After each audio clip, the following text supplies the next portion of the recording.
Now, President Trump threatens military action against Nigeria over Christian genocide. I repeat, President Trump threatens military action against Nigeria over Christian persecution.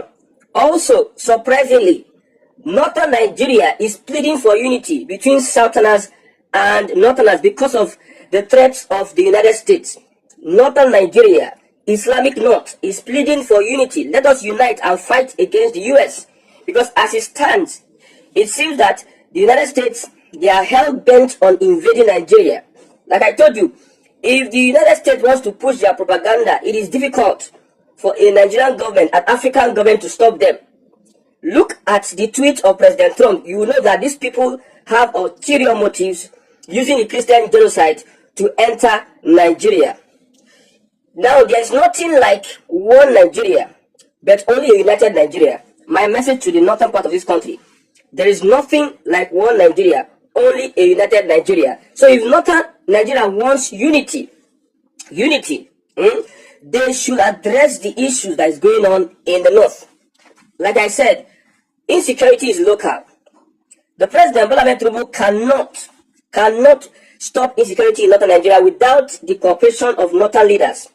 Because lately we see northerners coming on social media to cry, saying that nobody should support the West. They want to invade Nigeria, this and that. Some Christians, especially in the Middle Belt, they are saying that we have been asking for federal government help over these years. Nobody is listening to us. And the Fulani headers and terrorists, they are having a field day killing people. Some people in Middle Belt, they don't know whether they are going to see the next day because of this Northern Islamic Jihadist movement. So if the Northern Jihadist Islamic movement is begging for unity, let us unite and fight against the US. Let Northerners themselves look within themselves and solve the issues that we have been complaining over the years, because they cannot pretend that they are not the cause of this particular propaganda genocide that is being introduced by the United States. We know that the United States has an ulterior motive. They are looking at our resources, oil and rare earth. We know that. But it is these Northerners that gave them that excuse. Now, if Northern Nigeria wants to stop insecurity, they know what to do. They know how to deal with it without even the president, because these Northern stakeholders and politicians, they benefit from insecurity. The US also says that no more Sharia, that they are going to target those that are pushing the Sharia, whatever, in Nigeria. You see, these guys are serious. Muslim leaders, they are in trouble in northern Nigeria. All these jihadist Islamic fundamentalists, they are in trouble, because if you think that it is play, that US will not, somebody said that some people think that US can invade Nigeria or this and that. You see, there are so many ways US can cripple the country if we tell ourselves the truth. Although I like the response that Tinubu is giving to Trump, but however, it looks weak. Look at it critically. If the United States is threatening Nigeria, Nigeria needs to stand on its ground. Nigeria needs to stand on the ground. The language United States understand is if they are going to respect you, you must speak from a position of strength. In world politics today, if you show yourself as weak, they will shop you. Nobody is speaking for you. It is predator versus prey in global politics. Predator versus prey. If you position yourself as a prey, they will consume you.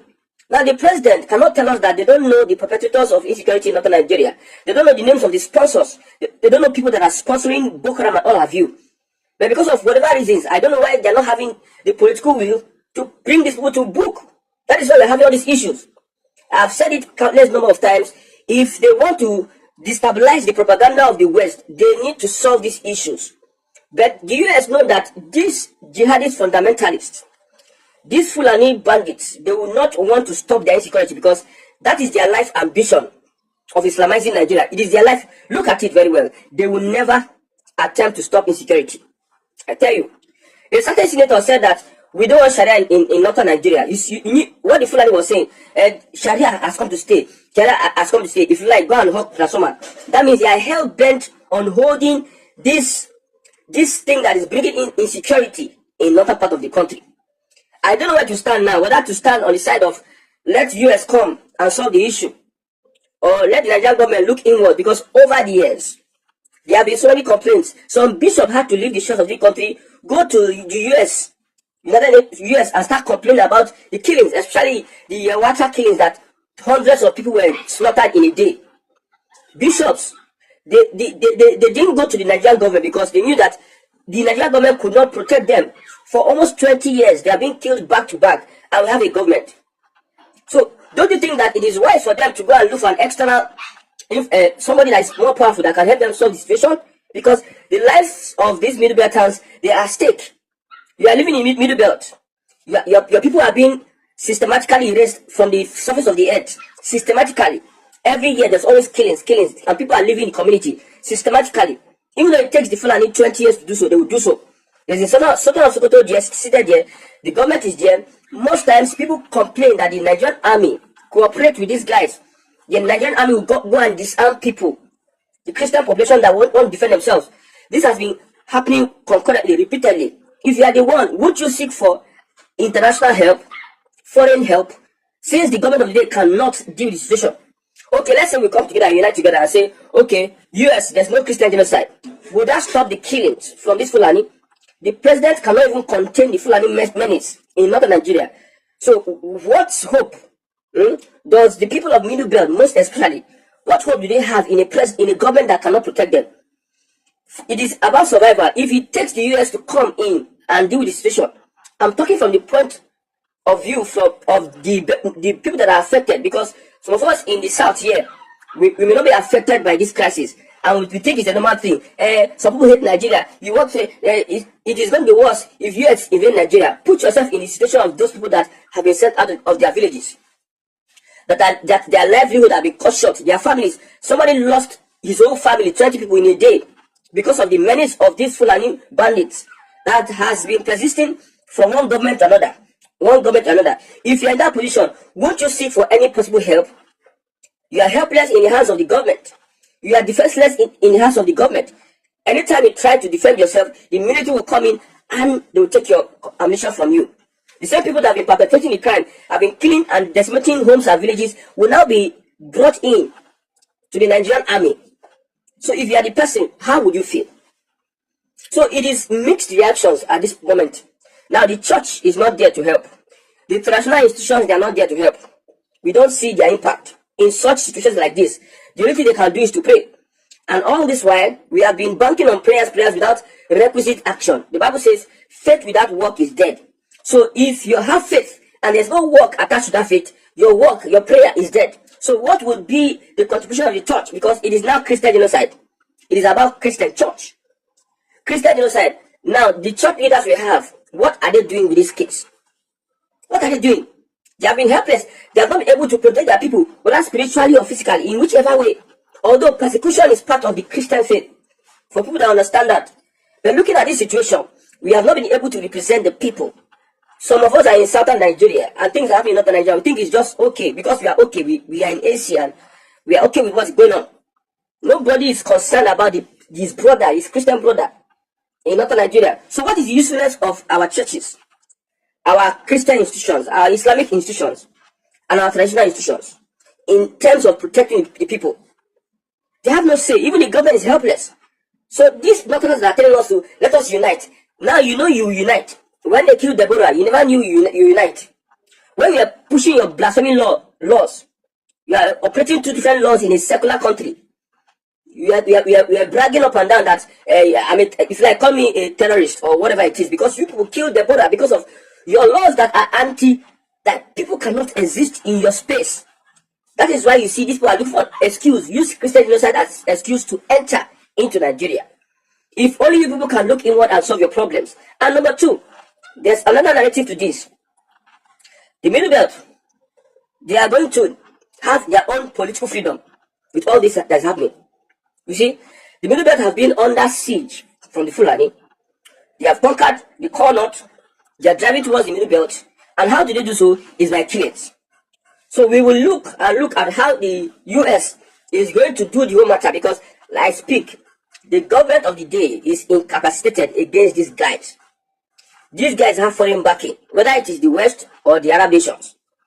The government of Tinubu does not have the capacity to contain the Fulani menace. In the coming days and months, you will see heightened attacks, because, you see, Tinubu is facing a lot of problems on all sides.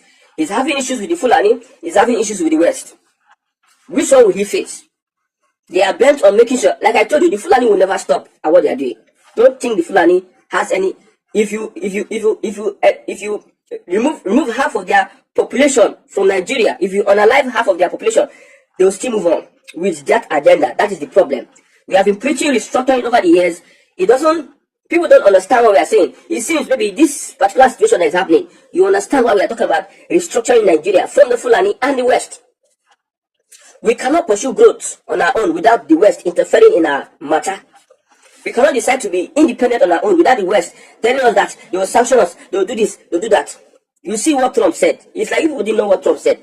He said they are ready to put their boots in the country, put their boots in Nigeria. Some people were sitting down and say, you think, go and ask questions. Go and ask questions. And looking at the fact that it is rare earth, that will make, see, don't think that this propaganda by the US, designating Nigeria as a country of particular concern will stop at any point in time. We don't enter that, we don't enter that. I know we need to, that's why I said the presidency should unite Southern Nigeria first, because I saw all these things coming. Unite Southern Nigeria first. If you unite Southern Nigeria, then there is an opportunity for you to now start looking at other alliances. You bring in not middle belt, then we can remove the chaff from ourselves. It's not time to talk about party, PDP, APC, Labour Party. My brother, you people, that's why I said all those people that are saying Igbo, Yoruba, Ronu, Igbo, all those Ronu, Igbo attack Yoruba. I said it. You people don't know what you are facing. Maybe by very soon, maybe reality will set in for everybody. You people don't know the market where you will buy. That market will not buy. I tell you, you may not be able to survive it all. So for those that are doing Igbo and Yoruba, sit down there, continue doing your Igbo and Yoruba, right? But when it's time for them to designate Nigeria, say they only designate Igbos, or are they coming? It is your Nigeria that will, if they are able to carry out their plans in Nigeria, you will see every single person, not only the Northerners or the Fulani, every single person will feel it. So far you stay on a land whereby there is mineral resources, every single person will feel it. They don't care about you. They don't care about anything. They are all concerned about, they don't care about Christians. They are all concerned about what they are going to get from you. Yes, what they are going to get from you. So as it stands, it is in the hands of the federal government and the Fulani Islamic leaders, jihadist fundamentalists, to make sure that they eradicate, they expose those in their region. The mosques you have in northern Nigeria, they are breeding grounds for terrorism and terrorists. They radicalize people. And if you are being radicalized like that without a job, it is easier for you to join a bandit. Because what is the job of a bandit? They survive by the kidnapping and all the things they do. Some people fund them to destabilize the state. And also, somehow, like I said, there's no insecurity that does not have the input of a politician. These are the realities. Whether you like it or not, these are the things that we have been saying over the years. It's unfortunate that at this point in time, we are in this situation and we don't have where to go.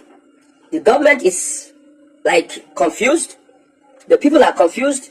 Go to social media, people are saying left, right, this is what we do, that's what we do. The government put out a statement replying Trump saying that they are willing to cooperate with the US with deep understanding on how to solve the issues. My brother, you people know the intention of the US, and I don't think your letter will stop US. That's just the problem. We don't think your letters will stop US. Then the only thing I can do is that I wish the government of the day the best. Normally in Nigeria, we are not united. Although there's no one Nigeria. If we were to be a country that's united in our diversity, it would have been easier for us. But for the fact that we decided to sell ourselves, everybody is trying to look after himself. Who wants to support anybody again? Just look at the nepotism by Buhari. Only Northerners and Fulani wants to get the whole share, and everybody should go to hell. Now it is time that the northern part of this country is being threatened. The same Northerners that told everybody go to hell are coming to Southerners, say, Southern, please help, let us join together, let us deal with this. They are fidgeting, they are shivering, they are shaking because of what is coming. You can see how it is. The reality is on ground. So I don't know what to do now. I don't know what to say now. But all I can say is that something is going to happen before 2027. I've said it before. I don't really know what it is, but something spectacular will happen that your generation, our generation have not seen before. So if you see the Southwest governors coming together to put their region in order, you should know that something is going to happen. Something very, very critical is going to happen.